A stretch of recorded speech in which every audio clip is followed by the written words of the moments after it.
Introducing New South Wales Trustee and Guardian, the state's largest will maker. Our experts can help you make or update your will and then store it for you too. With our flexible consultations, you can start the process online, call us, or simply drop into one of our 9 offices throughout New South Wales. We make preparing a will easy. While some things have changed over the years, others remain the same for a good reason. New South Wales Trustee and Guardian, writing wills for ages. Start your will today. Visit tag.nsw.gov.au or call 1300 10 20 30. For fees and charges, please see our website. We know that you guys can find moving house really stressful.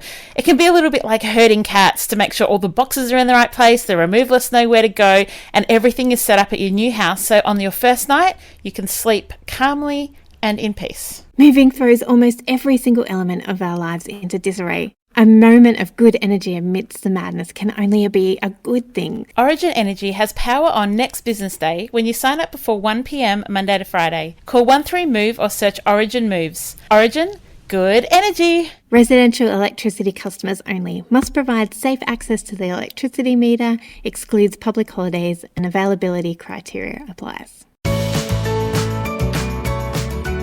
This December, we again wanted to practice what we preach and have some white space in our lead-ups to Christmas. We decided to showcase some of the podcasts we have been guests on over the last few years. Back in 2017, we recorded 5 episodes around Christmas themes. Episodes on Christmas schedules, decorations, gifts and wrapping, Christmas functions, and Christmas holidays. And we repeated them again last year. So if you are wanting some tips and tricks all around the Christmas season, go back and have a listen to episodes 22 through to 26, and we'll link to them in the show notes. This week, we are sharing the Ambitious Entreprenuer podcast and Amy's conversation with Anne-Marie Cross. Amy shares about our work with individuals and also about creating podcasts, so it's a really interesting listen.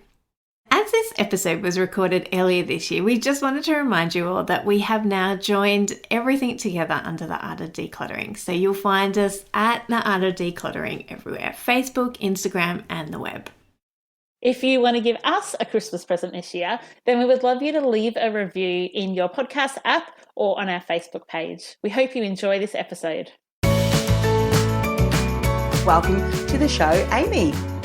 Thank you, Anne-Marie. Lovely to be here. Now, to give people a bit of context, I've already mentioned that you've got a co-hosted podcast, The Art of Decluttering, but let's give them some context about your business so that they can get an idea of what you do. So, your business, share with us. What is it and what are you passionate about? I've just walked in from a client job. We were decluttering in a kitchen and pantry. So that's a real passion of mine, is actually to physically do the job with clients. Wow. Really, because people are so time poor and need direction in that way. Yes, I love that. And I'm sure you are kept very busy because it's one of those things. And when you do it with someone else, like you're chatting and especially someone who's an expert in it, it goes a lot quicker and we become a lot more intentional because it's one of those things, oh, I may need that one day, when it's actual fact, do you really need it? No, not really. And then off it goes. So and that's the beauty of the coaching side of the business, is I don't set aside and have coaching sessions with clients independent of the decluttering. Yes. But it's a really big part of the day-to-day sessions, is really helping people ask good questions and set a vision for their home so that what we're doing is actually aligning with where they want to be. Yeah. And so when you've worked with someone and you've helped them declutter, what are some of the outcomes that they start to see in their lives? The outcomes are almost instantaneous in an area. So today, for instance, we were decluttering the pantry in particular, and all of a sudden they were thinking, oh, we could totally make our own muesli. Why don't we have a curry for dinner tonight? So in a pantry situation, they're actually increasing their creativity of what they can cook, what they can eat. People often save money after we're done decluttering because they realize, today, for example, we have like 7 packets of noodles. We actually don't need that many. No. And so rather than going and rebuying things, you're actually using what you have, which is great for the environment, but also great for your hip pocket. Yes. And one of the things that I love the most about decluttering is that it brings a real freedom. So there's that kind of space that you create and space for the important things in life. And when you look at a decluttered space, you kind of, like it just feels good. And that feeling can really change your relationships. It can change your work life. It can change your mental health. The benefits of decluttering are really so holistic. which is one of the reasons I love it so much. Yes. And then, of course, you've written a book and you've got a co-hosted podcast. So what came first, the book or the podcast? The book came first. So I wrote my book in 2016. Absolutely loved it. And it was a real game changer for me to be able to put myself out there as an expert and I suppose put down in writing the things that were in my brain that I could reach more than just, within an hour's drive of me of where I could service, I can reach the whole world with that message. Yes. And then the following year, so 2017, Kirsty Fruger and I started the Art of Decluttering podcast, and that has been the best. That is so much fun. Yeah, it's great when you're able to do a co-hosted podcast. And I'm going to talk to you and ask you some insights in that, particularly for people who are thinking about co-hosting, because it takes a special group of people to be able to bounce ideas off one another and get the best out of each other. So we'll talk about that in a moment. Would there be anything different that you would do? Because if someone's listening today and thinking, you know what, I want to build that thought leadership. I'm as passionate about my topic as Amy is about hers and decluttering and helping people get that freedom that they're seeking. I need to write a book and I want to also establish a podcast. What would you suggest they do first? One or the other, or do you think it doesn't really matter? Well, I haven't done it the opposite way. So, yeah. But the way that I've done it, I found fantastic because it was like putting my feelers out there. And writing a book for me is I'm quite creative. I enjoy writing and I had all the information there. And it wasn't a topic I had to go and do a lot of research on because I know my industry, I know it well. So I could write a book. I wrote my book in just 9 days. Wow. So that is unusual. I do have to admit, when I decide to do something, I kind of just do it. Yeah. But for me, it was great because that was a project. So once I'd written my book, and obviously you get it through your publisher and your editing and all that kind of thing, it was there ready to go. Whereas a podcast is a much longer term commitment. So I found for me, writing the book first was great because I had a physical product that I could give people. So every client I work with gets a copy of my book, and obviously I sell them online and, lots of people buy them that way. Yep. Whereas a podcast, to start off with, is certainly not a money-making adventure, but it is such an ongoing commitment if you want to do something like Kirsty and I are doing, which is a weekly podcast. So sometimes it's good to know, are people even interested in hearing about this? For me, writing a book was a great way to go, yes, they're very interested and they want more. Yes. And I think what you are saying with the book that you've written, and this is where I see a lot of people maybe missing the mark a little bit when they're thinking about writing a book or they do author a book. Your book was on your area of expertise. So it directly relates to the service that you provide. So whilst people will read your book and think that's fantastic, they may make some changes in their own life, but really not be where they want to be. And they think, you know what, I loved Amy's content so much. I love what she stands for. I'm going to reach out and ask, can you help me do this? And I think what you said about the podcast, fantastic, because what you can do, of course, from the podcast is mention your book, seed your book, so that people might think, I love that topic, I'm going to buy the book. And that's a smaller investment than, say, your coaching or getting in there and helping them declutter. And it's a nice way to build that trust that someone might go, you know what, now I'm ready. Let's get you in. So that's great insights. You talk about a podcast about a topic that you're so passionate about that you can't imagine ever running out of content. We've already determined that you're passionate about that, but what are some ways that you come up with content? Because even though we can be passionate, we can think, oh, what am I going to talk about or write about today? Yeah, I think that can be very common. Some great advice if you're thinking of podcasting on a topic is just to brainstorm. And if you can come up with kind of 20 different topics without really having to work too hard, that could be a great, like a great genre for you to go into and a great topic for you to talk about. So we initially just started with Kirsty and I coming up with the topic ideas, and very quickly we had our listener base requesting ideas. Yes. So now we probably do half-half. Some of them are listener requests and some of them are ones where like, oh, we really want to speak on this topic. So, if you've got an audience, ask them what they want to hear, because a podcast is not about you telling people how much you know. It's about you adding value and helping them in their journey and for the experience that they want to have. Yes. So with your co-hosted podcast, obviously you've got you and your co-host, Kirsty. And do you ever have people come on to be interviewed by the two of you, or you just keep it the two co-hosts? Mostly it's just the two of us, but we have had a couple of guests. We had my husband come and talk about what it's like to live with a professional organizer. We, just before Christmas, interviewed our children to talk about what in the world is it like to have a mum as a professional organizer, and what are the habits that they have. And they gave some really great advice for other kids on keeping their bedrooms tidy and things like that. Oh, I love that. We have interviewed a few people on areas that we don't have the breadth of knowledge in. So we had one of my clients come in and speak about decluttering around death, because she had lost mum, dad, and her husband within a short period of time. Wow. So if there's an area that we feel like we want to facilitate the conversation but don't have personal experience, we do look to bring people in for that. Yeah. I love the way what you've said. It's very much aligned with the topic and content that you know that one of your listeners or a number of listeners may be struggling with. How far in advance do you plan out your content? So we record 8 sessions it's 8 podcasts at a time. So we're at least planned 8 in advance. Yeah. And so we're going into the studio in a couple of weeks, and our job over this week is to actually plan those 8 topics. Yeah. So we're not planning a year in advance, because we like to be able to shift and move. Yeah. And we don't want to lock in topics and then have someone come up and say, how about this? And we go, oh, we can't fit that until September. Yeah. We love the flexibility of saying, yep, we can do that in April. Yes. And what I'm hearing, and I'm just feeding this back so that people don't miss the golden nuggets in that, there is an area of planning that you need to do, some pre-planning, but there is flexibility in that as well. Because I know for many business owners, very entrepreneurial creatives, they hate being locked down into plans.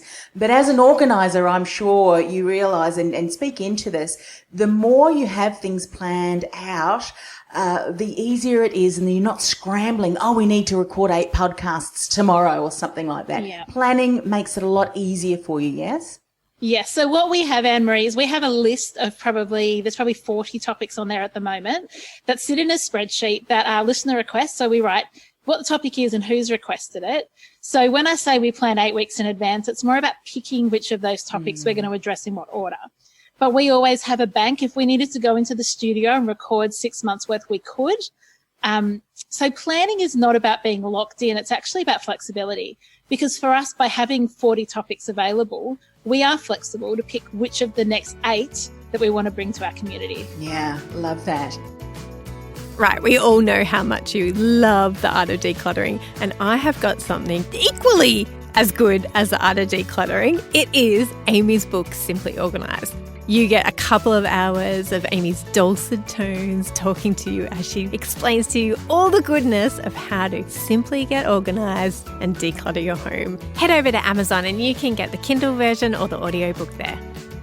I remember we had a conversation like ages ago where all of a sudden you had started to realise that, hang on a second, this podcast is generating some really great results, and you almost fell into it almost accidentally, if I can put words in your mouth. No, we totally did. So you did all of the things right, and sadly a lot of podcasters don't, and then they run out of steam and because they're not generating even any interest at all.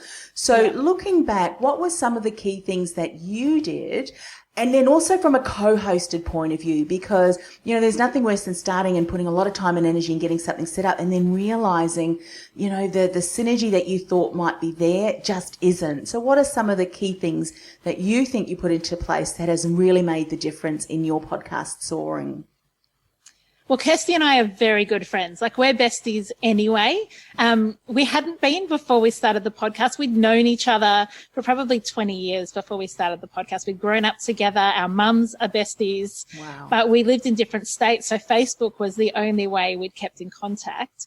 But we'd each started our own professional organising business. And Kirst came up with the idea to do a podcast. And she said, I really feel like this is the next step. Do you want to do this together? And I said, what's a podcast? I'd never listened to one. So she was all over that side of it. And, that's how we started. And it wasn't something that we wrote a business plan for. Yeah. It wasn't something that we had a growth strategy for. So I can't give a formula that other people can use, except that we were passionate about it. Yes. We really nurtured those that we that listened.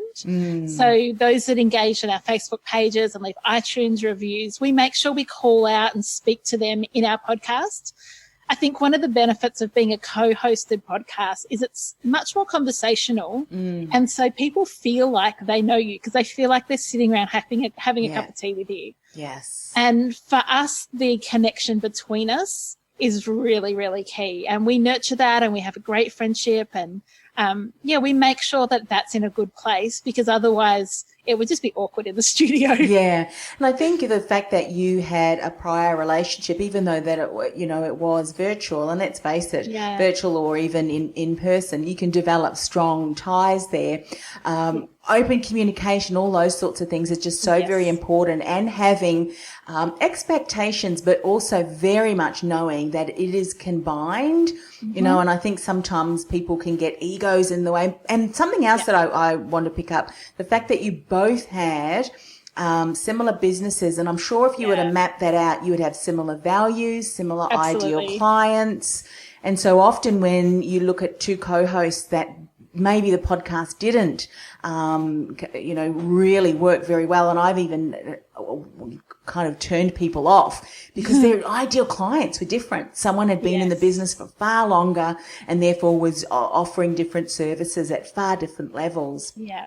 So that's all really very important. Now, you mentioned about engaging your audience, and that's really important. You said you read out reviews, you talk about people from your social media channels. Did that always occur? And I must say, I think you will often speak to a market for your clients that are mothers.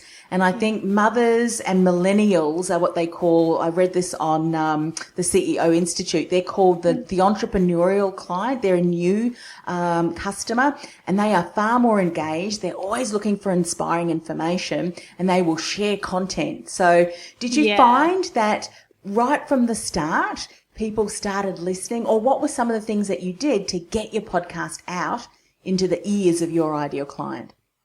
Probably the thing, Anne-Marie, that triggered kind of that exponential growth for us is that we're invited onto the Morning Sunrise on the weekend. So I think it's called Weekend Sunrise. Yeah. And we were invited onto that show quite early in our podcast. And our numbers absolutely skyrocketed after that.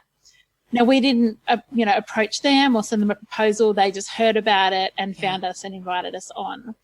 So I think that kind of gave it that push. And then as people started to engage with us, we decided, well, they feel like they're part of our community. Let's actually speak to them. So, this podcast was requested by, here's an iTunes review. So we do an iTunes or Facebook review every episode. Yeah. We talk about who's requested topics each time. We've got a fantastic online community called the Art of Decluttering community that's on Facebook. Yes. And that's a really, really great place for our listeners to come and hang out. So, and look, I think just by personality, Kirsten and I, people feel like they know us. I mean, I've had someone come up in a restaurant who recognized my voice and was a podcast listener and wanted to, hang on a minute, just can you say that again with their eyes closed? And I was like, oh, this is the weirdest thing ever that someone, obviously I was speaking too loud in the restaurant because they could hear me over everybody else. But that's the kind of relationship we want to nurture. So that means that Kirsty and I are very vulnerable. There's often tears on our podcast because we're sharing from our hearts. There's nothing held back. There's things we tell our podcast audience that we haven't told close friends. Because that's who we are. That's not us putting on a show. Yes. That's just us sharing our hearts for our listeners. And I think that comes across. I hope that comes across. I think when you set that intention, your audience can gather that. And I think that's what so many, unfortunately, the people who try and put on a mask, we as consumers and listeners, we can pick that up. And I think that vulnerability and share insights into this. When you are vulnerable and you're honest and you don't put on any mask, that's when your audience will even share things because of the fact that there's that empathy and that know, like, and trust. Have you found that as well? And I think particularly in our industry, there's a lot of shame around clutter. And we're really trying to break that. And part of breaking shame, as Brené Brown would say, is embracing vulnerability. Because where vulnerability exists, shame can't. And that's part of what we do, is we want people to know it's okay. Nobody has a perfect house. Kirsty and I are very, very forthright in saying our homes aren't perfect. Nothing's perfect for us, but we're working on it. And we've found some really good systems that bring freedom. And I think by just helping people to know they're not alone and that it's okay to talk about this stuff. Yes. It's not taboo that we don't all perfectly run houses. That's not taboo. That's normal. But what we want to help people do is reduce the stress in that and reduce the overwhelm in that. Yeah. So I think the vulnerability does bring that that freedom that people want. Yeah, so true. So what exciting things are in store for the Art of Decluttering podcast? Anything in the future? Any books that you're considering writing? What's kind of on the horizon? All of the above. We're about to record our 100th episode, which is very exciting. And we're on schedule to hit 1 million downloads by June. Amazing. So we want to have a big party for that, because we're just like, that is so more than we ever dreamed that we would reach. Yes. We're talking about some live events to actually get to meet our listeners. We're talking about writing a book together. Yeah. So many things we're dreaming about. Nothing's in concrete. Yeah. So keep your ears to the ground for the next step for us. Yeah, so exciting. I'm just so thrilled. Thank you so much for sharing your insights and just your journey. And I can just, through the energy that you're sharing today, can really see that, your listeners would love to connect with you, because, as you said, you're bringing information that you are passionate about. You're doing it from the heart. You really are truly wanting to support people. And when you bring that authenticity, that vulnerability to your conversation, that's when people really feel, you know what, she gets me, she understands me, non-judgmental, and who better than to get that support. Thanks again for coming on the show. Thanks, Anne-Marie. Thanks for joining us. If you've learnt something awesome today, we'd love you to leave us a review on iTunes or Facebook so others can find our podcast too. Don't forget, you can see the show notes in your podcast app or over at our website, artofdecluttering.com.au. So if there's anything you want more info on, check it out there. If you'd like to join our supporter community, you can do so over at patreon.com/theartofdecluttering. We hope you have a great rest of your day and enjoy the freedom.